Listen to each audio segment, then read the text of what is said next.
je vous retrouve aujourd'hui avec une nouvelle vidéo et je vais vous parler des livres que j'ai acquis et que j'ai empruntés à la médiathèque durant ce mois de mai. Ce mois-ci, je n'ai pas acheté de romans, comme assez souvent en fait, j'achète pas vraiment de romans, j'achète surtout des mangas, mais je suis allée en emprunter à la médiathèque.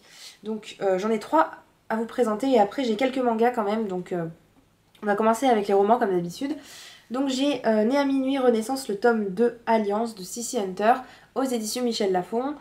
C'est un livre, une série que j'aime beaucoup. Celui-ci, donc je suis en train de le lire et j'en suis vers la page 100. Ça raconte l'histoire, donc c'est le spin-off de la série principale Né à minuit. Dans ce spin-off, on suit Della, qui est un vampire, et on suit un petit peu ses aventures. En fait, c'est assez compliqué à expliquer. Ensuite, j'ai emprunté un livre que je voulais lire depuis vraiment longtemps et dont beaucoup de monde avait parlé. C'est Nil de Lynn Matson aux éditions PKJ. Je l'ai lu. Je vous en parlerai dans mon bilan du mois. Je fais plutôt partie de la catégorie des gens qui ont un avis plutôt mitigé. On suit Charlie, qui est une jeune fille qui se réveille sur une île déserte. Il n'y a carrément personne, elle se réveille toute nue en plus. C'est vraiment l'horreur. Et elle va rencontrer finalement des personnes qui habitent aussi qui sont là aussi sur cette île, et elle va apprendre que ils ont 365 jours pour partir de cette île, sinon ils meurent. Et pour finir, et pas des moindres, j'ai emprunté aussi Harry Potter à l'école des sorciers de J.K. Rowling aux éditions Gallimard. Donc c'est la version illustrée, j'avais vraiment envie de prendre la version illustrée. Alors j'ai quelque chose à vous dire, c'est que je n'ai jamais lu Harry Potter. J'ai vu le 1 et le 2 en film, mais j'ai arrêté après parce que j'ai regardé quand j'avais une dizaine d'années et je suis très très facilement apeurée par tout ce qui est film qui fait un petit peu peur. Encore aujourd'hui, mais quand j'avais 10 ans, c'était l'horreur, hein, je pouvais même pas regarder, enfin bref, je vous en parle pas. Mais voilà, je me suis dit que j'allais quand même pas passer à côté d'Harry Potter alors que plein de gens adorent cette série, que c'est une série culte. Et si je ne la lis pas, je sais pas quand je la lirai, si je la lis pas maintenant. En plus, sachant qu'à la médiathèque, ils avaient cette version illustrée, enfin ils ont toutes les versions inimaginables qui sont sorties. Et je me suis dit que j'allais prendre la version illustrée qui était quand même plus jolie et plus intéressante. Il y a vraiment des dessins partout. Il y a quand même pas mal de texte, hein. De toute façon c'est la version normale du roman. Mais voilà, on a souvent vraiment à toutes les pages en fait des... Comment ça s'appelle? Des illustrations, je vais y arriver. Donc voilà, celui-ci me donnait très très envie, mais quand je vois le prix, il coûte 39 €, donc je suis bien contente de l'avoir emprunté, parce que bon, je sais qu'Harry Potter c'est Harry Potter, donc il y a de grandes chances que j'aime cette histoire, mais bon, je sais pas si je vais la relire non plus des dizaines de fois comme beaucoup de personnes, mais voilà, en tout cas, je vous en dirai du coup plus quand je l'aurai lu. On va passer au manga. J'ai aussi emprunté des mangas cette fois-ci. Donc j'ai emprunté les tomes 9, 10 et 11 de Six Half de Rikako Iketani aux éditions Delcourt. C'est une série du coup qui est terminée. Je vous ai fait une vidéo review de cette série.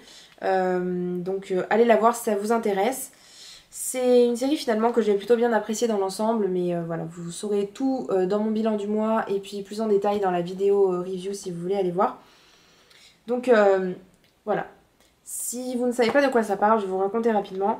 C'est une jeune fille qui a perdu la mémoire et elle va essayer de se reconstruire. Elle est dans un univers familial assez compliqué, elle vit seule avec son grand frère et sa petite sœur, et elle a décidé de se lancer dans le mannequinat.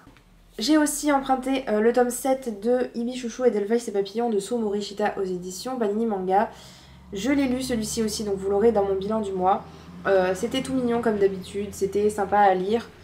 Et voilà, j'attends de pouvoir lire à la suite. Je suis cette série au fur et à mesure que je vais à la médiathèque et que je vois les nouveaux tomes. Si vous ne savez pas de quoi ça parle, ça raconte l'histoire de Suiren, une jeune fille qui est super mignonne et qui attire tous les garçons. Elle va rencontrer Kawasumi, un garçon qui est tout aussi timide qu'elle, et ils vont tomber amoureux et se rapprocher petit à petit. Ensuite, passons à ce que j'ai acheté. Il y en a quand même quelques-uns. J'ai acheté les tomes 5 et 6 de Ugly Princess de Natsumi Aida aux éditions Akata. Enfin, on arrive à la partie intéressante de la série. On a tourné une page à la fin du chapitre 4. Qu'est-ce que je raconte? Du tome 4. Du coup, Là ces 2 tomes ont été super, je vous en parlerai aussi plus dans mon bilan du mois. Et voilà, je peux que vous conseiller cette série finalement, même si les premiers tomes sont un petit peu moins intéressants. Ils traitent... En fait, on aurait pu faire 2 séries en une. Et du coup, voilà. Ensuite, j'ai aussi acheté Rere Hello de Toko Minami, le tome 9 aux éditions Delcourt Tonkam. Celui-ci, je ne l'ai toujours pas lu, mais franchement, je vais pas tarder. Du coup, je crois que la série est terminée en 11 tomes, si je me trompe pas, c'est pas ça? Quelque chose comme ça. Donc, on arrive aussi bientôt à la fin. J'ai aussi acheté le 3e tome de Moving Forward de Nagamu Nanaji aux éditions Akata. J'ai aussi posté il y a pas longtemps ma vidéo présentation, donc si vous voulez aller voir aussi, je vous laisserai le lien. J'ai hâte de savoir ce qui se passe dans ce 3e tome, je l'ai feuilleté très rapidement parce que je voulais pas me spoiler non plus. Mais ça a l'air très intéressant et on a l'air de se concentrer aussi sur les personnages masculins, donc j'ai hâte de savoir ce que ça va donner. J'ai acheté aussi Short Love Stories, le 1er tome de Yosaki Saga aux éditions Kana. C'est un gros pavé, je vais vous montrer par rapport à celui-ci par exemple. Voilà, vous voyez la différence. Et encore, celui-ci est un petit peu gros par rapport à certains. Je vous en ai déjà parlé dans les vidéos sorties manga. Il vient de paraître ce mois-ci, je crois. Et j'avais vraiment envie de l'acheter parce que je suis une grande fan de Yosaki Saga, si vous ne le savez toujours pas. Du coup, je me suis dit que je voulais aussi en savoir plus sur ses autres œuvres. Et là, c'est un recueil de one-shot. Voilà, on voit que c'est vraiment les premières histoires de Yosaki Saga. Mais c'est pas pour ça qu'elles sont moins intéressantes, au contraire. Je trouve que même si c'est des one-shots, d'habitude j'ai un petit peu de mal parce que c'est des histoires très courtes, on n'a pas franchement le temps de s'attacher aux personnages, des fois c'est vraiment très superficiel. Mais je trouve que celui-ci valait vraiment le détour, donc si vous aimez l'auteur, n'hésitez surtout pas à vous le procurer. Le tome 2 ce sera sur l'auteur Karuo Oshina, le tome 3 sur Haruko, le tome 4, un 2e tome sur Karuo Oshina, le tome 5 sur Haruko encore, et le tome 6, un 2e tome d'Yosaki Saga.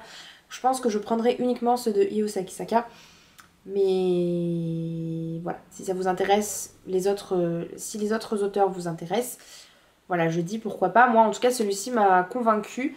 J'étais un petit peu sceptique au début, mais je suis plutôt contente. Donc voilà, c'est tout pour ma vidéo, j'espère qu'elle vous aura plu. Dites-moi en commentaire si vous avez lu un de ces livres et ce que vous en avez pensé. Et je vous dis à bientôt dans une prochaine vidéo.